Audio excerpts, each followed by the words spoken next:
चराचुरुङ्गीको त झगडा हुन्छ मान्छेको त किन नहोस् बिचरा बुढी रिसाएर बसिछे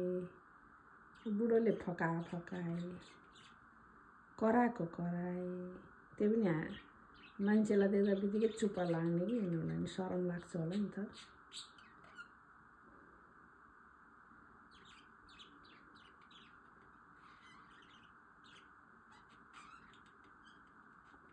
के गाली गरेको होला बिचरा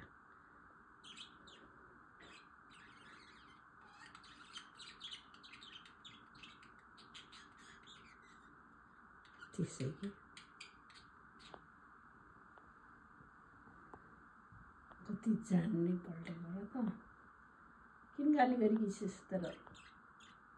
बुढीलाई किन गाली गरेछस् के गल्ती गर्यो बुढीले त्यसै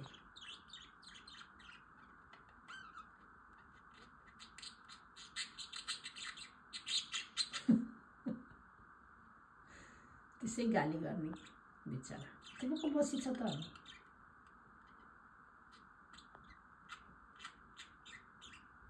के रिस उठ्यो होला यसलाई